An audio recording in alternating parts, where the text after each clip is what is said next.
नमस्कार बंधु माने मु कृष्णा प्रथमतः आपण मानंकु मो तरफरु नववर्षर हार्दिक अभिनंदन।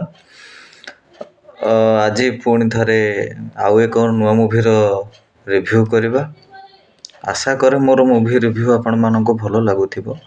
जदि भी आपण मानंकु भलो लागुथिबो लाइक एंड सब्सक्राइब करिवे, प्लीज सपोर्ट करिवे मो चैनल को।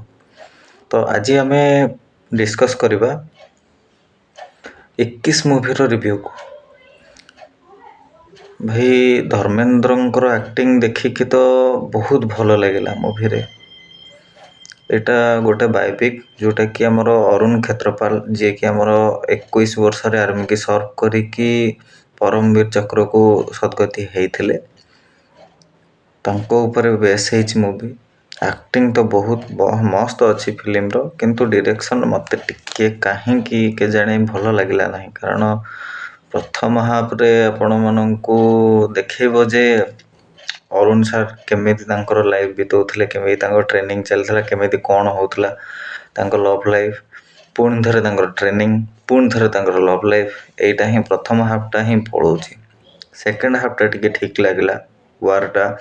तो बेसिकली एथरे इंपोर्टेंट कथा हला कि जहाँ भी लोकेशन अच्छी वार रो शूटिंग हेछि सेटा ओरिजिनल वार लोकेशन ने ही शूटिंग हेछि।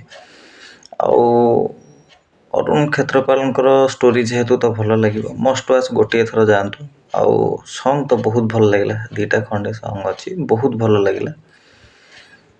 तो प्लस आपण मानंकु स्टोरी एक्टिंग गोटे जिनस ही बांधी रखिबो कि इंडिया और पाकिस्तान केमिति भाईचारा देखा बहुत चेष्टा करिसेंती। मूवी रे बहुत भाईचारा देखेबा पई चेष्टा करिसेंती। जदि आपण मानको देखिबार अछि गोटे थर मस्ट जाई देखंतु। नुआ वर्ष रे भलो फिल्म आछि जोटा कि आपण फुल होल फैमिली साथ रे जाई देखि परिबे। आशा करछि आपनको मोर वीडियो भलो लागिथिबो। जदि भी भलो लागिथिबो लाइक एंड सब्सक्राइब करेंगे, प्लीज मते सपोर्ट करेंगे। सब रहुछि, नमस्कार।